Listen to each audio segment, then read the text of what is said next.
Hi everyone. Thank you for visiting our channel. Retail Store Model and Valuation presents the business case of an up-and-running retail company mostly oriented in the toys and seasonal gifts. The user needs to input the historical income statement and balance sheet in order for the model to generate the three forecast financial statements as well as multiple valuation methods which will be discussed later on. So a quick overview of the model. In the Contents tab you can see the structure of the model and by clicking on any of the headlines to be redirected to the relevant worksheet. On the Manual tab you are able to feed the general information for the model such as, model name, responsible, timeline of the model and date and currency conventions. Additionally there is a description of the color coding of the model in the same tab. Historic input data, from the financial statements, are in light green fill with black characters. Inputs are always depicted with a yellow fill and blue letters. Call-ups, that is direct links from other cells, are filled in light blue with blue letters while calculations are depicted with white fill and black characters. There is also a color coding for the various tabs of the model. Yellow tabs are mostly assumptions tabs, gray tabs are calculations tabs, blue tabs are outputs tabs, that is effectively results or graphs, and finally light blue tabs are admin tabs, for example, the cover page, contents, and checks.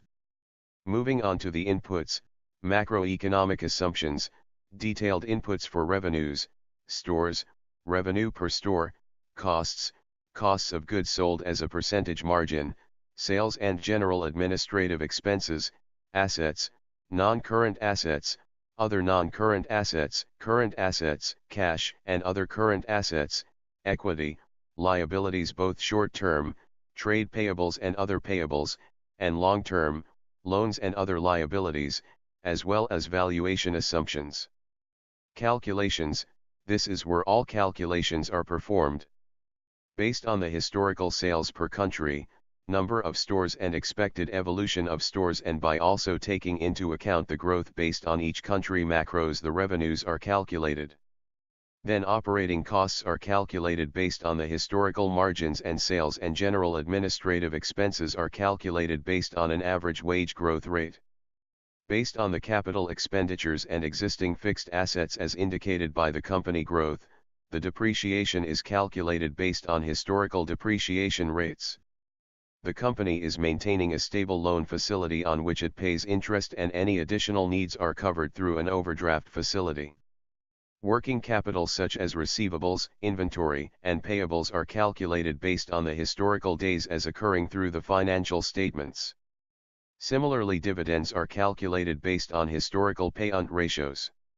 Moving on to the Statements tab, everything is aggregated here into the relevant statements, profit and loss, balance sheet, and cash flow.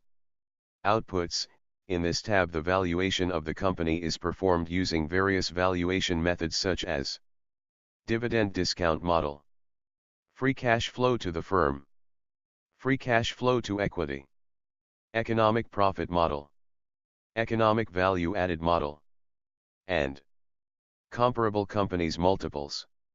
In the Summary tab you will be able to compare the valuation per share from each method and benchmark it to the market price at the time and the analyst consensus.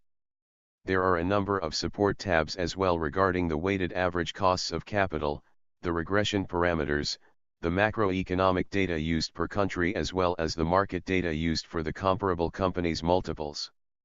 Finally there is a dedicated worksheet, Checks tab, that makes sure that everything is working as it should. And that's it. Thank you for your time.